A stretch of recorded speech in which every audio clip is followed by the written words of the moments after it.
Good morning, everyone. I'm here to give you an introduction to Lesson 10.2, which is titled Histograms.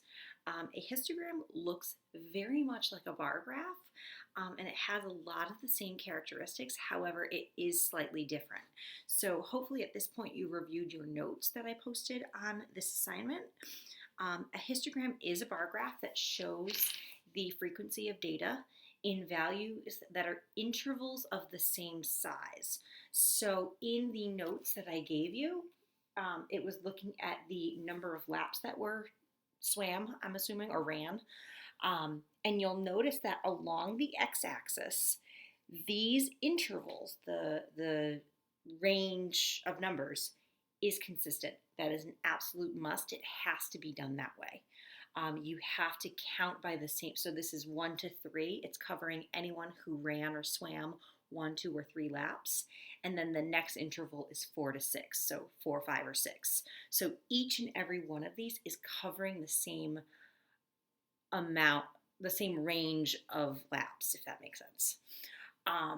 So one thing that you want to make sure that you are doing is you are labeling your x-axis, you are labeling your y-axis. The y-axis is always going to be the frequency, how frequent something happens, how many people are in that range, okay? Same thing, when you are setting up your y-axis, your frequency, you want to make sure that you're counting by a consistent variable. You're counting by ones, you're counting by twos, you're counting by fives, whatever makes sense for that question.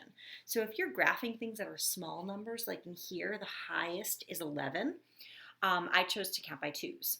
If you're graphing something that's much higher, maybe things in the 20s, 30s, 40s, maybe you're counting by fives instead. You can even choose to write the number right on top of the bar. Okay, so for instance, here the number of people that swam 1 to 3 laps is 11. I could put a little 11 right on top, or even within the bar. Okay, usually we see that if it's counting by a larger interval where it might be more challenging to pinpoint exactly what it is. We don't tend to see that on today's assignment. They're relatively small numbers that we're asked to graph. The other thing with a histogram that's a little bit different than a bar graph is that the bars touch. In a traditional bar graph, they're independent standing columns. In a histogram, they touch. Just a small detail that is different about histograms. Okay, so the last thing I want to go over with you is that this bullet right here, if there's an interval with a frequency of 0, you still include it in your histogram. So this is similar to our stem and leaf where those quiz scores, no one scored in the 70s, but we still listed it with no leaves next to it. We don't want to just skip over it completely. So here, no one swam 7 to 9 laps, but we still include it in the graph. There's just that's a gap in the information. I don't know if you remember that from last chapter, gaps, clusters, peaks, and so on. Okay, so we can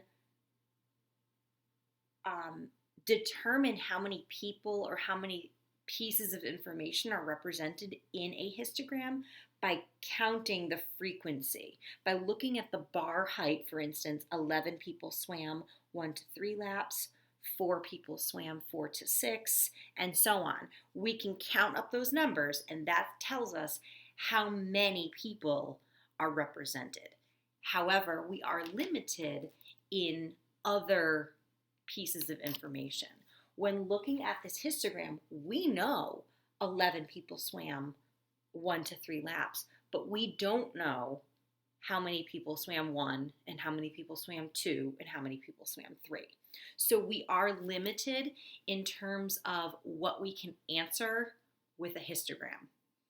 And we'll talk more about that as we touch base later today and as we look at this next week, what we can answer, what we can't answer, what the limitations are.